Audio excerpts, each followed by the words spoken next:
नमस्कार दोस्तों, आप सभी का स्वागत है इस वीडियो में। बेसिकली ये वीडियो उन लोगों के लिए है जो अपनी बुक्स ऑफ अकाउंट्स को खुद ही मेंटेन करते हैं टैली अकाउंटिंग सॉफ्टवेयर में। तो यहाँ पे बहुत सारे अकाउंटेंट्स या फिर टैक्स पेयर्स जो अपने बुक्स ऑफ अकाउंट्स को टैली अकाउंटिंग सॉफ्टवेयर में मेंटेन करते हैं, कुछ एरर्स को कमिट कर जाते हैं, जैसे कि लेडजर क्रिएशन के टाइम एरर हो या फिर वोचर एंट्री के टाइम पे एरर हो या फिर किसी और तरीके के भी एरर्स हो जाते हैं, जिनकी वजह से उनका जो जीएसटी का रिटर्न है, वो एरोनियस फाइल हो जाता है, मतलब गलत जीएसटी रिटर्न फाइल हो जाता है। आप सभी को पता है कि जीएसटी रिटर्न्स में रिवीजन की ऑप्शन नहीं है। जो भी हमें एडजस्टमेंट्स करना पड़ता है वो सब्सिक्वेंट मंथ के जीएसटी के रिटर्न में ही एडजस्टमेंट्स करनी पड़ती है। तो यहाँ पे अगर सारे के सारे मिस्टेक्स हम लोग एक ही वीडियो में कर देते तो वीडियो बहुत लेंदी हो जाता, कम से कम 1 या डेढ़ घंटे का यहाँ पे वीडियो हो जाता।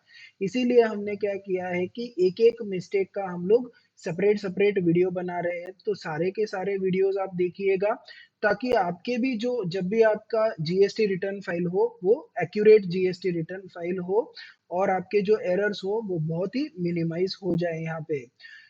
और इसी के साथ-साथ अगर आप शेयर मार्केट या फिर स्टॉक मार्केट में इंटरेस्टेड हो और आप अपना डीमैट अकाउंट ओपन करवाना चाहते हो एंजल ब्रोकिंग लिमिटेड के साथ, तो आप नीचे डिस्क्रिप्शन में दिए गए मोबाइल नंबर पे कॉन्टैक्ट कर सकते हो और अपना फ्री में डीमैट अकाउंट यहाँ पे ओपन करवा सकते हो।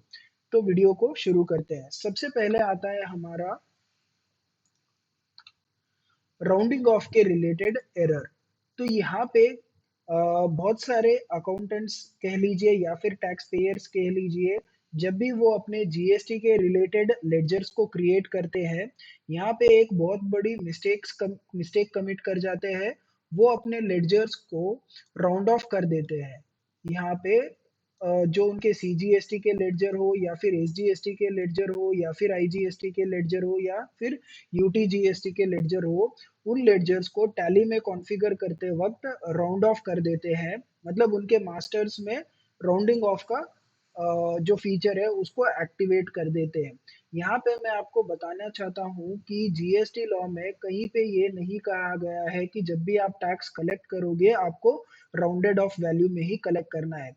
इसका मतलब ये है कि जब भी आप टैक्स कलेक्ट करो आपको राउंड ऑफ नहीं करना है। अप टू 2 डेसिमल पॉइंट्स जब भी आप कैलकुलेट करते हो, जो अमाउंट आती है उसके हिसाब से ही रखना है। तो यहाँ पे इस एरर को मैं आपको टैली ERP9 में अच्छे से दिखाऊँगा ताकि ये आपको समझ में आ जाए। तो सबसे पहले हम लोग यहाँ पे टैली को ओपन कर लेते हैं, ठीक है?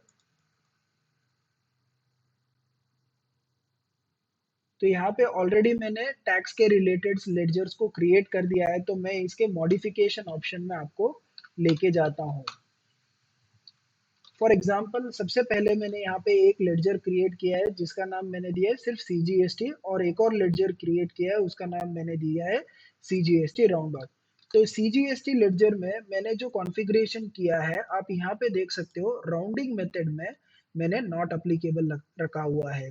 इसका मतलब ये है कि अप टू 2 डेसिमल प्लेसेस जितना भी कैलकुलेशन होगा परसेंटेज के हिसाब से वो अमाउंट ही वहाँ पे दिखाई देगा। अमाउंट राउंड ऑफ नहीं होगा यहाँ पे। एक और लेडजर मैंने यहाँ पे क्रिएट किया है जो कि मेरे हिसाब से एरोनियस लेडजर है, वो भी मैं आपको यहाँ पे बताता हूँ। ये है सीजीएसटी का राउंड ऑफ वाला लेडजर। तो यहाँ पे आप देख सकते हो कि राउंडिंग मेथड को एक्टिवेट करते हुए यहाँ पे हमने राउंडिंग लिमिट की 1 रुपी की लिमिट यहाँ पे सेट कर दी है। तो इससे क्या होता है जब भी हम लोग यहाँ पे वोचर को एंट्री करते हैं, मैंने यहाँ पे वोचर भी ऑलरेडी एंट्री करके रखे हैं, 2 अलग-अलग वोचर सेल्स वोचर एंट्री करके रखे हैं। एक तो ये नॉर्मल है जहाँ पे मैंने सीजीएसटी, एसजीएसटी लिया है, तो यहाँ पे आप देख सकते हो 1630.80 और 1630.80 सेपरेटली बता रहा है और जो भी अमाउंट मुझे इनवॉइस वैल्यू को राउंड ऑफ करना था इसीलिए जो भी डिफरेंशियल अमाउंट है वो मैंने यहाँ पे एक additional round of ledger create करते हुए उसमें डाल दिया है।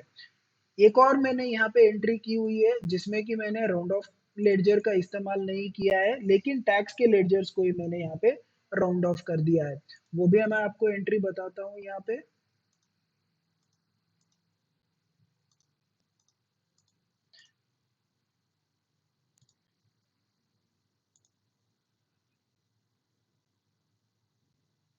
अच्छा, जो सेकंड वाली मैंने यहाँ पे जो एंट्री की है, उसमें जैसे कि आप देख सकते हो कि सीजीएसटी का अमाउंट यहाँ पे ऑटोमैटिकली राउंड ऑफ हो चुका है और एसजीएसटी का अमाउंट भी यहाँ पे ऑटोमैटिकली राउंड ऑफ हो चुका है। तो बेसिकली ये जो हमारे कॉन्फ़िगरेशन की वजह से है, ये ऑटोमैटिकली यहाँ पे राउंड ऑफ हो चुका है। अभी हम लोग इसका इम्पैक्ट देखते हैं जीएसटी की रिपोर्ट्स में जाके। सबसे पहले तो जब भी आप इस इनवॉइस को यहाँ पे सेव करने की कोशिश करोगे, एंटर एंटर एंटर प्रेस करते हुए, तो आपको एक एरर शो हो जाएगा कि tax amount does not match. तो यहाँ पे सबसे पहले तो आपका ये एरर तो यहीं पे रिफ्लेक्ट हो चुका है। फिर भी हम लोग एक बार क्या करते हैं, display statutory report GSTR 3V में जाते हैं। अभी यहाँ पे जैसे ही हम जीएसटीआर 3V को ओपन करते हैं, जो पहला वाला हमने सेल्स इनवॉइस एंट्री किया था वो तो ऑटोमेटिकली यहाँ पे आ चुका है। और यहाँ पे जो इनकम्प्लीट मिसमैच इन इंफॉर्मेशन में एक एंट्री हमें दिखाई दे रही है। जैसे ही हम इस एंट्री की डिटेल में जाते हैं कि क्या एरर वहाँ पे शो हो रहा है, तो यहाँ पे आप देख सकते हो कि जो ऑटोमेटिक राउंड ऑफ हमने किया है उसकी वजह से यहाँ पे हमें डिफरेंस शो हो रहा है।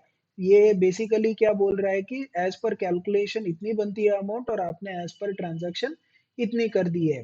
तो बहुत से केसेस में लोग क्या कर देते हैं, इसको एक्सेप्ट एज इज करके एरर को निकाल देते हैं। लेकिन मेरी रिकमेंडेशन यहाँ पे यही रहेगी कि आप टैक्स के अमाउंट को यहाँ पे राउंड ऑफ ना करो, क्योंकि जब आप जीएसटीआर 9 फाइल करोगे तब आपको यहाँ पे दिक्कत आने वाली है, आपका अमाउंट एग्जैक्टली मैच नहीं होगा।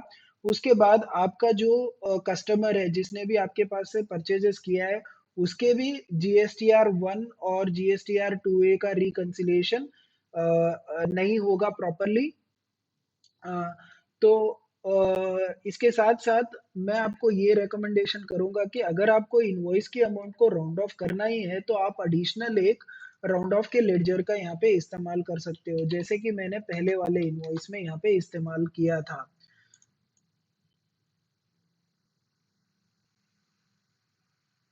तो यहाँ पे देखिए आप लोग, जो हमने राउंड ऑफ का इस्तेमाल करते हुए इनवॉइस अमाउंट को राउंड ऑफ कर दिया था। इसकी वजह से ये हमारी जो एंट्री है काफ़ी एक्यूरेट एंट्री हो जाती है और जीएसटी रिटर्न फाइलिंग में भी हमें यहाँ पे दिक्कत नहीं आती है। तो इस वीडियो में बस इतना ही दोस्तों। अगर आपको ये वीडियो पसंद आया हो तो वीडियो को लाइक कीजिएगा, अपने दोस्तों के साथ शेयर कीजिएगा और चैनल को सब्सक्राइब कीजिएगा। और नीचे कमेंट बॉक्स में ये भी लिखिएगा कि अगर इस वीडियो को देखने के पहले आपने अपने टैक्स लेडजर्स को राउंड ऑफ कर दिया था, तो इससे आपको कौन-सी परेशानियों का सामना करना पड़ा जीएसटी की रिटर्न फाइल करते वक़्त। कमेंट्स में लिखने से ये होगा कि जिन टैक्स पेयर को इसके बारे में अवेयरनेस नहीं है या फिर जिन अकाउंटेंट्स को इसके बारे में अवेयरनेस नहीं है कि इससे क्या-क्या दिक्कत हो सकती है, वो लोग शायद आपके कमेंट्स पढ़ के अवेयर हो जाए। तो धन्यवाद।